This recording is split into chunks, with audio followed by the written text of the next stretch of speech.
আসসালামু আলাইকুম ভিউয়ার্স। যে বিষয়টি নিয়ে কথা বলছিলাম যে গর্ভাবস্থায় সহবাস। গর্ভাবস্থায় সহবাস নিরাপদ নাকি ঝুঁকিপূর্ণ? অনেকে এই বিষয় নিয়ে প্রশ্ন করে থাকেন এবং অনেকেই কিন্তু বিশেষ করে দাম্পত্য জীবনে যারা হয়তোবা নবদম্পতি রয়েছেন, যারা গর্ভাবস্থার মধ্যে যাচ্ছেন কিংবা যারা মা-বাবা হতে যাচ্ছেন তাদের মধ্যে কিন্তু এই প্রশ্নটি অনেক সময় থাকে এবং অনেকেই এই প্রশ্নটা কাকে করবেন বা আদৌ করবেন কিনা এরকম একটা দ্বিধাদ্বন্দ্বে ভুগে থাকেন। অনেকে মনে করে থাকেন যে এমন প্রশ্ন যদি কাউকে করা হয় কিংবা তিনি যে চিকিৎসকের পরামর্শে আছেন তাকেও যদি এমন প্রশ্ন করা হয়ে থাকে তাহলে তিনি এই বিষয়টি নিয়ে কীভাবে নিয়ে থাকবেন। এরকম একটা দ্বিধাদ্বন্দ্বে অনেকেই ভুগে থাকেন। তাই আজকের ভিডিওটি মূলত গর্ভাবস্থায় সহবাস করা যাবে কিনা বা সহবাস যদি করা যায় তাহলে সেটার ক্ষেত্রে নিয়মগুলো কী কী হতে পারে কিংবা গর্ভাবস্থায় সহবাস কি আসলেই ঝুঁকিপূর্ণ কিনা এই বিষয়টি নিয়ে মূলত কথা বলবো। বহির্বিশ্বে গবেষণায় দেখা গেছে যে গর্ভাবস্থায় সহবাসের ক্ষেত্রে প্রায় শতকরা ৩০% দম্পতির ক্ষেত্রে দেখা গেছে যে তারা গর্ভাবস্থায় দাম্পত্য জীবনে সহবাসে অভ্যস্ত, অর্থাৎ তারা অ্যাক্টিভলি সেক্সুয়ালি ইন্টারকোর্স করে থাকে প্রেগন্যান্সি টাইমে। অর্থাৎ দেখা যাচ্ছে যে প্রায় শতকরা ৩০% দম্পতি তাদের গর্ভাবস্থায় জীবনে তারা সহবাসে লিপ্ত হয়ে থাকেন। আবার একইভাবে দেখা যায় যে আমরা বহির্বিশ্বে আরেকটি গবেষণায় দেখেছি যে শতকরা প্রায় ৪০% নারী তাদের গর্ভাবস্থায় তাদের চিকিৎসক কিংবা তারা যাদের সাথে কথা বলতে স্বাচ্ছন্দ্য বোধ করেন থাকেন তাদেরকে তারা তাদের এই গর্ভাবস্থায় কীভাবে সহবাস করবেন বা সহবাসের বিষয়গুলো নিয়ে আলোচনা করে থাকেন বা বিভিন্ন ধরনের প্রশ্ন করে থাকেন। অর্থাৎ এই বিষয়গুলো নিয়ে অনেকের মধ্যে কিন্তু বেশ কিছু দ্বিধাদ্বন্দ্ব থাকে। গর্ভাবস্থায় সহবাস আসলে ঝুঁকিপূর্ণ না। গর্ভাবস্থায় সহবাস কিন্তু খুবই স্বাভাবিক একটি প্রক্রিয়া। কিন্তু এই ক্ষেত্রে বেশ কিছু নিয়মকানুন মেনে চলতে হয়। তাই তো অনেক সময় দেখা যাচ্ছে যে বিশেষ করে ইউএসএতে একটা গবেষণা করা হয়েছে যে ২০১৭ সালে এবং সেখানে দেখা গেছে যে ১/৩ মানুষ সেই গবেষণার মাধ্যমে দেখা যায় যে ১/৩ মানুষ তারা বিশ্বাস করেন যে গর্ভাবস্থায় যদি সহবাস করা হয়ে থাকে সেক্ষেত্রে তাদের সন্তানের সমস্যা হতে পারে বা সন্তানের ঝুঁকি হতে পারে। এবং সেই কারণে তারা কিন্তু গর্ভাবস্থায় সহবাস করা থেকে বিরত থাকেন এবং পাশাপাশি দেখা যাচ্ছে যে অনেক সময় বিশেষ করে গর্ভাবস্থায় এই যে সহবাসটা হচ্ছে, গর্ভাবস্থায় পুরো সময়টাকে যদি আমরা ৩ ভাগে ভাগ করে থাকি, প্রথম ট্রাইমেস্টার যেটাকে কিনা আমরা বলে থাকছি যে ফার্স্ট ট্রাইমেস্টার, সেকেন্ড ট্রাইমেস্টার এবং থার্ড, অর্থাৎ প্রথম ৩ মাস, মধ্যবর্তী ৩ মাস এবং শেষ ৩ মাস। প্রথম ৩ মাসের ক্ষেত্রে যদি খেয়াল করা হয়ে থাকে সেই ক্ষেত্রে সহবাসের সংখ্যাটা গড়ে একটা পরীক্ষা দেখা গেছে যে সেটা অনেক সময় অনেকের ক্ষেত্রে অনেক দম্পতির ক্ষেত্রে সেটা হয়তোবা গড়ে ২০ বার পর্যন্ত হয়ে থাকে। এবং মধ্যবর্তী পর্যায়ে বা মধ্যবর্তী যে ৩ মাস রয়েছে সেখানে সেটা অর্ধেক হয়ে যায়। অর্থাৎ সেটা ২০ থেকে ১০-এ চলে আসে এবং শেষ শেষ যে ট্রাইমেস্টার রয়েছে বা শেষ যে ৩ মাস রয়েছে কিংবা থার্ড ট্রাইমেস্টার সেখানে দেখা যায় যে আরও অর্ধেক হয়ে যায়। অর্থাৎ সেই সংখ্যাটা গড়ে ৫ বারের মতো হয়ে যায় বা ৫ বারেরও চেয়েও কম হয়ে যায়। অর্থাৎ প্রাথমিক পর্যায়ে যখন তিনি হয়তোবা বুঝতে পারেন যে তিনি আসলে গর্ভধারণ করেছে কিনা এবং সেই সময় দেখা যাচ্ছে যে সহবাসের সংখ্যাটা বেশি হয়ে থাকে এবং আস্তে আস্তে যখন মধ্যবর্তী একটা অবস্থানে চলে আসে তখন যেহেতু শারীরিক বিভিন্ন প্রক্রিয়ার একটা পরিবর্তন চলে আসে ভিতর থেকে এবং বাহির থেকে একটা বিভিন্ন ধরনের পরিবর্তন আসে নারীর মধ্যে। সে কারণে দেখা যায় যে মধ্যবর্তী যে ৩ মাস রয়েছে সেখানে আস্তে আস্তে সহবাসের সংখ্যাটা কমতে থাকে। অর্থাৎ আস্তে আস্তে একটা অনীহা তৈরি হতে থাকে এবং শরীরে যেহেতু একটা হরমোনের তারতম্য দেখা যায় এবং পাশাপাশি দেখা যাচ্ছে যে শেষ যে ৩ মাস রয়েছে এই 3 মাস সবচেয়ে কম। এটার কারণ হচ্ছে যৌন ক্রিয়ার প্রতি আগ্রহ বা সহবাসের প্রতি আগ্রহ আস্তে আস্তে একদমই নাই হয়ে যায় বা একদমই কম হয়ে যায়। এটার মূল কারণ দেখা যায় যে এই শেষ ৩ মাসে কিন্তু বাচ্চার যে দৈহিক গঠনতা খুব দ্রুত বৃদ্ধি পেয়ে থাকে এবং এই ক্ষেত্রে কিন্তু মায়ের শরীরের ভিতরে একটা শারীরবৃত্তীয় একটা প্রক্রিয়া বা একটা পরিবর্তন দেখা যায় এবং আস্তে আস্তে দেখা যাচ্ছে যে তার মধ্যে একটা অনীহা আসে। অনেক সময় বমি, বমি ভাবটা অনেক বেশি বাড়তে থাকে এবং শারীরিক বিভিন্ন নানাবিধ সমস্যা দেখা দিতে পারে, যার কারণে সহবাসটা অত্যন্ত গড়ে কমে যায়।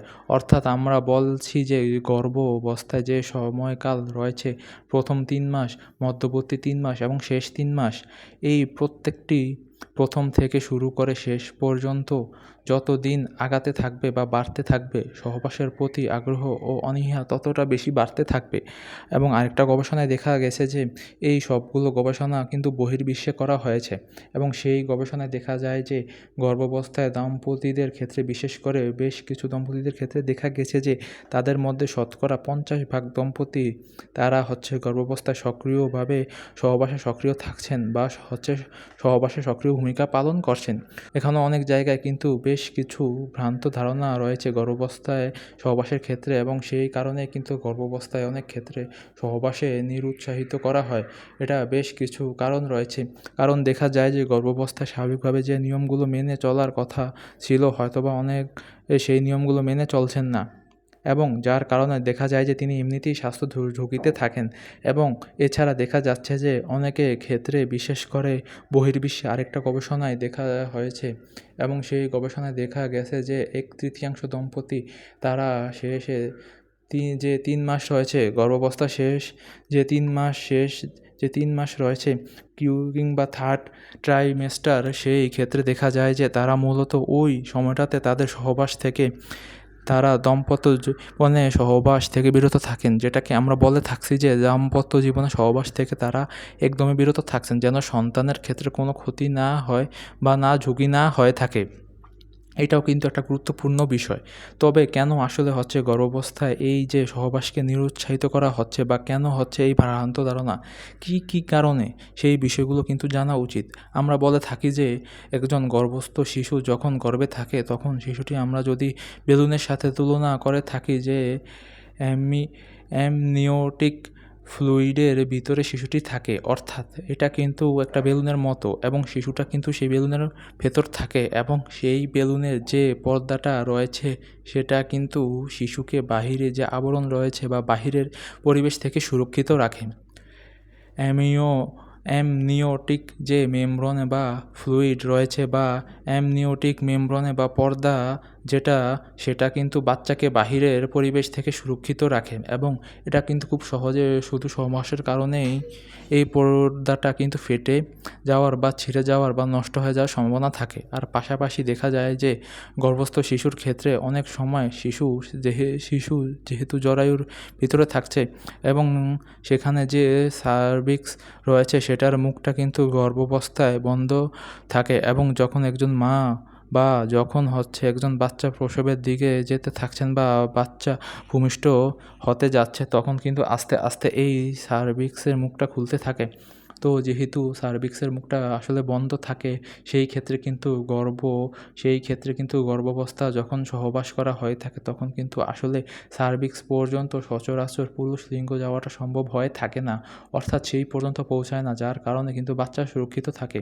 এবার আসি আরেকটা বিষয় নিয়ে, যে গর্ভাবস্থায় দেখা যায় যে জরায়ুর যে সংকোচন বা প্রসারণ রয়েছে সেটা মূলত হরমোন অক্সিটোসিনের কারণে হয়ে থাকে। এখন যদি আমরা বলে থাকছি যে বিভিন্ন কারণে অক্সিটোসিন হরমোনটা শরীরে তৈরি হয়ে থাকে, এই সময় যদি আমরা নিপেলে স্টিমুলেশন বা উত্তেজনা দিয়ে থাকি, সেই ক্ষেত্রে কিন্তু অক্সিটোসিন তৈরি হয়ে থাকে এবং এটা কিন্তু প্রসবটাকে অনেক বেশি ত্বরান্বিত করে থাকে। অর্থাৎ গর্ভাবস্থায় কিন্তু বিভিন্ন কারণেই আপনাকে হরমোনের তারতম্য হয়ে থাকে এবং বাচ্চার যে প্রসবটা যেভাবে হয়ে থাকার হরমোনের কারণে সেভাবে তো হচ্ছে, কিন্তু এটার সাথে কিন্তু সহবাসের একটা গুরুত্বপূর্ণ সম্পর্ক নেই। কিন্তু তারপরও অনেকে বলে থাকেন যে গর্ভাবস্থায় সহবাস করলে হয়তোবা এটা ক্ষতির কারণ হতে পারে। এটা কিন্তু ভ্রান্ত ধারণা।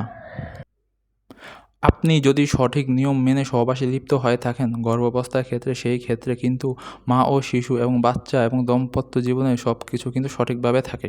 তবে একটা বিষয় খেয়াল রাখা উচিত যে গর্ভাবস্থায় যদি মেলামেশা করতেই হয় বা সহবাসে লিপ্ত হতেই হয়, সেই ক্ষেত্রে সবচেয়ে গুরুত্বপূর্ণ যে বিষয়টি সেটি হচ্ছে যে অবশ্যই প্রোটেকশন নেওয়া বা সুরক্ষিত রাখা। সেক্ষেত্রে কন্ডোম খুব গুরুত্বপূর্ণ ভূমিকা পালন করে থাকে। কেননা গর্ভাবস্থায় দেখা যায় যে গর্ভস্থ শিশু এবং মা ইতোমধ্যে একটা ঝুঁকির মধ্যে থাকে।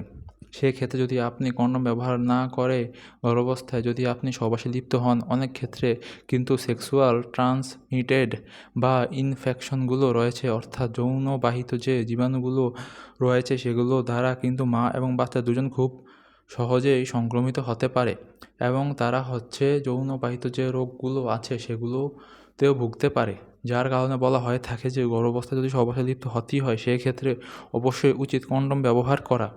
এবং আরেকটা ভ্রান্ত ধারণা রয়েছে, অনেকে মনে